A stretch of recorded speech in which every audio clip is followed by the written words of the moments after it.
आज का पवित्र बाइबल वचन है उत्पत्ति उसका 26 अध्याय 1 से 35 पद। जैसा लिखा है, और उस देश में अकाल पड़ा, वह उस पहले अकाल से अलग था जो इब्राहिम के दिनों में पड़ा था। सो इसहाक गरार को पलिश्तियों के राजा अबीमेलेक के पास गया। वहां यहोवा ने उसको दर्शन देकर कहा, मिस्र में मत जा, जो देश मैं तुझे बताऊं उसी में रह। तू इसी देश में रह, और मैं तेरे संग रहूंगा और तुझे आशीष दूंगा, और ये सब देश मैं तुझको और तेरे वंश को दूंगा, और जो शपथ मैंने तेरे पिता इब्राहिम से खाई थी उसे मैं पूरी करूंगा।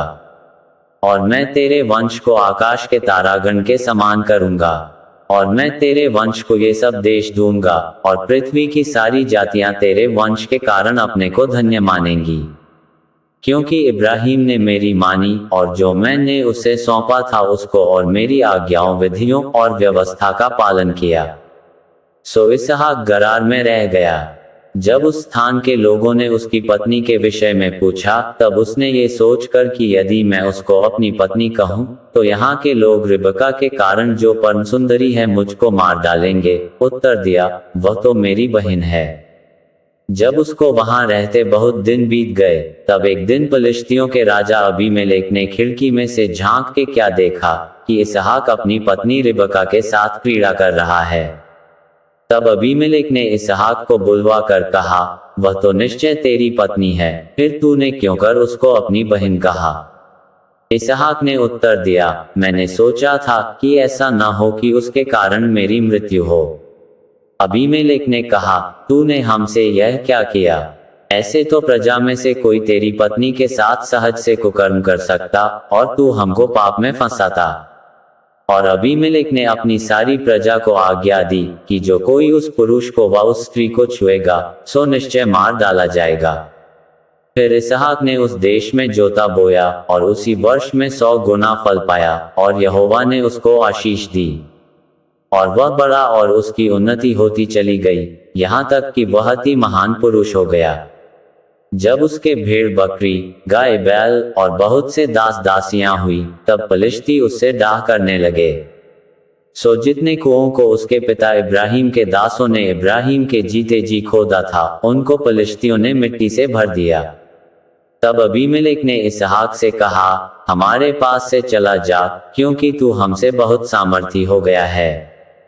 सो इसहाक वहां से चला गया, और गरार के नाले में तंबू खड़ा करके वहां रहने लगा। तब जो कुएं उसके पिता इब्राहिम के दिनों में खोदे गए थे और इब्राहिम के मरने के पीछे पलिश्तियों ने भर दिए थे, उनको इसहाक ने फिर से खुदवाया, और उनके वे ही नाम रखे जो उसके पिता ने रखे थे। फिर इसहाक के दासों को नाले में खोदते खोदते बहते जल का एक सोता मिला। तब गरारी चरवाहों ने इसहाक के चरवाहों से झगड़ा किया और कहा कि यह जल हमारा है। सो उसने उस कुएं का नाम एसेक रखा, इसलिए कि वे उससे झगड़े थे। फिर उन्होंने दूसरा कुआं खोदा, और उन्होंने उसके लिए भी झगड़ा किया, सो उसने उसका नाम सित्रा रखा। तब उसने वहां से कूच करके एक और कुआं खुदवाया, और उसके लिए उन्होंने झगड़ा न किया, सो उसने उसका नाम ये कहकर रहोबोत रखा कि अब तो यहोवा ने हमारे लिए बहुत स्थान दिया है, और हम इस देश में फूले फलेंगे। वहां से वह बेरशेबा को गया, और उसी दिन यहोवा ने रात को उसे दर्शन देकर कहा, मैं तेरे पिता इब्राहिम का परमेश्वर हूँ, मत डर, क्योंकि मैं तेरे साथ हूँ, और अपने दास इब्राहिम के कारण तुझे आशीष दूंगा, और तेरा वंश बढ़ाऊंगा। तब उसने वहां एक वेदी बनाई, और यहोवा से प्रार्थना की, और अपना तंबू वहीं खड़ा किया, और वहां इसहाक के दासों ने एक कुआं खोदा। तब अबीमेलेक अपने मित्र हुज्जत और अपने सेनापति पीकोल को संग लेकर गरार से उसके पास गया।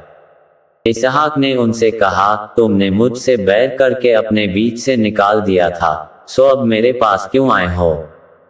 उन्होंने कहा, हमने तो प्रत्यक्ष देखा है कि यहोवा तेरे साथ रहता है, सो हमने सोचा कि तू तो यहोवा की ओर से धन्य है, सो हमारे तेरे बीच में शपथ खाई जाए, और हम तुझसे इस विषय की वाचा बंधाएं कि जैसे हमने तुझे नहीं छुआ, वरन तेरे साथ मेरी भलाई की है, और तुझको कुशल क्षेम से विदा किया, उसके अनुसार तू भी हमसे कोई बुराई न करेगा। तब उसने उनकी जेब नार की, और उन्होंने खाया पिया। बिहान को उन सबों ने तड़के उठकर आपस में शपथ खाई। तब इसहाक ने उनको विदा किया और वे कुशल क्षेम से उसके पास से चले गए। उसी दिन इसहाक के दासों ने आकर अपने उस खोदे हुए कुएं का वृतांत सुना के कहा कि हमको जल का एक सोता मिला है। तब उसने उसका नाम शिबा रखा। इसी कारण उस नगर का नाम आज तक बेरशेबा पड़ा है। जब एसाव 40 वर्ष का हुआ तब उसने हित्ती बेरी की बेटी यहूदीत और हित्ती एलोन की बेटी बाशमत को ब्याह लिया। और इन स्त्रियों के कारण इसहाक और रिबका के मन को खेद हुआ। यहाँ तक इस वचन के द्वारा आपको बहुतायत से आशीष मिले। आमीन।